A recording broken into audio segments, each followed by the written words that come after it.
অনেকদিন আগে আমরা গিয়েছিলাম নরসিংদী ড্রিম হলিডে পার্কে। আসলে অনেকদিন ধরেই যাওয়ার ইচ্ছে ছিল, কিন্তু সময় হয়ে উঠছিল না। অবশেষে একদিন সুযোগ পেলাম আর বাচ্চাদের নিয়ে বের হয়ে গেলাম। আসসালামু আলাইকুম, কেমন আছেন সবাই? লিজেন্ডারি লাইফ অফ নিপা ব্লগে আপনাদের সবাইকে স্বাগতম। যেদিন বের হলাম সকালের দিকেই রওনা দিয়েছিলাম। পার্কে ঢুকেই যে জিনিসটা সবচেয়ে চোখে পড়লো সেটা হলো চারপাশের পরিবেশ। গাছপালা, খোলা জায়গা, মনে হচ্ছিল একটু স্বস্তি পাওয়া গেল শহরের ভিড় থেকে। তারা এখানে এসে এতটা মজা করছিল যে আমারও খুব ভালো লাগছিল।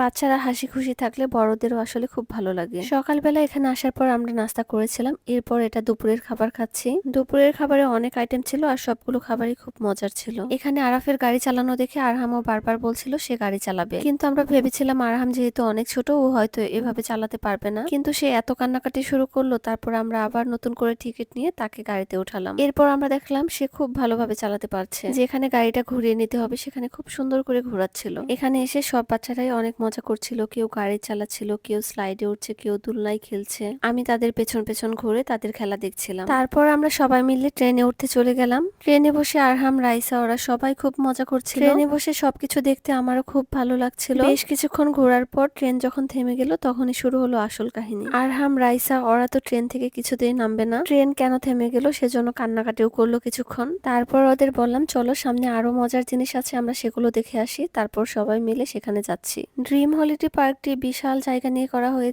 এখানে প্রায় 37 বিঘা জমি আছে। পার্কে খুব ভালো ইন্টারন্যাশনাল মানের রেস্টুরেন্টও ছিল, চাইনিজ ছাড়াও স্থানীয় খাবার পাওয়া যায়। এখানে আসার পর আরহাম, রাইসা ওরা সবাই বলছিল এগুলোতে উঠবে, কিন্তু এত ছোট বাচ্চা এটাতে এলাও না। সেজন্য বড় যারা ছিল তারা এখানে বসেছে আর ছোটরা দাঁড়িয়ে দাঁড়িয়ে দেখছিল। এখানে অনেক অনেক রাইড ছিল, তবে আমাদের সবগুলোতে ওঠা হয়নি। আরহামের কিছুক্ষণ মন খারাপ ছিল, তাকে উঠতে দেওয়া হয়নি বলে, কিন্তু একটু পরও যখন দাঁড়িয়ে দাঁড়িয়ে দেখছিল তখন দেখি খুব খুশি ছিল। তারপর এখানে সবাই রোলার কোস্টারে উঠছিল। আমি পার্সোনালি রোলার কোস্টার খুবই ভয় পাই, আমার এ পর্যন্ত কখনোই কোনো জায়গায় রোলার কোস্টারে ওঠা হয়নি। এরপর আমরা চলে গেলাম ভূতের গলিতে। ভূতের গলিতে ঢোকার দরজার সামনে অনেক বিকট বিকট শব্দ হচ্ছিল, যা খুব ভয়ঙ্কর ছিল। আরহাম সেই শব্দ শুনেই অনেক ভয় পেয়ে যায়। তারপর সে বলে তোমরা সবাই ভিতরে যাও, আমি যাব না। সেজন্য আরহামকে বাহিরে আরেকজন ভাইয়ের কাছে রেখে আমরা ভূতের গলিতে ঢুকে যাই। এটাকে কেউ ভূতের বাড়ি, আবার কেউ ভূতের ট্যানেলও বলে। বাচ্চা আর বড় সবার কাছে ভীষণ আকর্ষণীয় একটা জায়গা। ভেতরে ঢুকতেই প্রথমে আলো কমে আসে, সাথে বাজে ভৌতিক সাউন্ড। দেয়াল আর করিডোর গুলো আঁকাবাঁকা, কোথাও কোথাও এমন ভাবে সাজানো যে মনে হয় হঠাৎ কিছু নড়ছে। এটা পুরোপুরি ফান অ্যাট্রাকশন, বাস্তব ভূত নয়। যারা একটু ভৌতিক পরিবেশে মজা নিতে পছন্দ করে তাদের জন্য দারুণ একটা এক্সপিরিয়েন্স। বাইরে এসে দেখি আরহাম দাঁড়িয়ে আছে, আমাকে জিজ্ঞেস করছিল সেখানে কি কি দেখেছি। এরপর সবাই মিলে ট্যানেলে চলে গেলাম। পার্কের ভেতরে যে কৃত্রিম নদী বা লেক আছে তার এক পাশ থেকে আরেক পাশে যাওয়ার জন্য এই ট্যানেল বানানো হয়েছে। ভেতরে হালকা আলো, অনেক সময় রঙিন লাইট জ্বলে থাকে, তাই একটা ম্যাজিক্যাল অনুভূতি হয়। পার্কের এই জায়গাটা আমার কাছে খুব ভালো লেগেছে, ড্রিম হলিডে লেখা। পুরো পার্কটি বিশাল এরিয়া নিয়ে করা। আমরা ঘুরতে ঘুরতে খুবই ক্লান্ত হয়ে যাচ্ছিলাম। পার্কটি এত বড় হওয়ার কারণে অনেক দিকে আমাদের যাওয়াও হয়নি। হাঁটতে হাঁটতে আমাদের খুব পা ব্যথা হয়ে গিয়েছিল।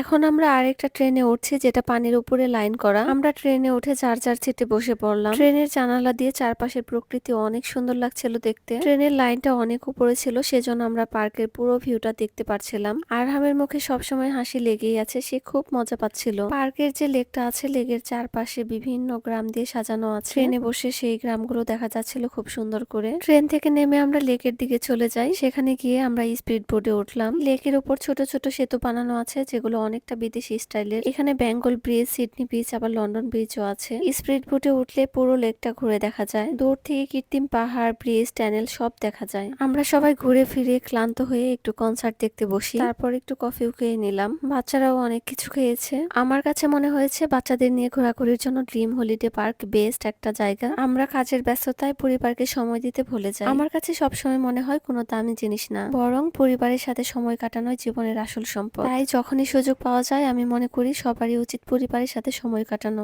ভিডিওগুলো আসলে ব্লগে শেয়ার করব সেভাবে করা হয়নি, সেজন্য অনেক কিছুই ভিডিও নেওয়া হয়নি। কোথাও ঘুরতে গেলে সুন্দর একটা স্মৃতি তৈরি হয়, সেগুলোই জমিয়ে রাখার জন্য ভিডিও করা আমার। সবাইকে আমার ভিডিওটি দেখার জন্য অসংখ্য ধন্যবাদ। সবাই অনেক ভালো থাকবেন। আল্লাহ হাফিজ।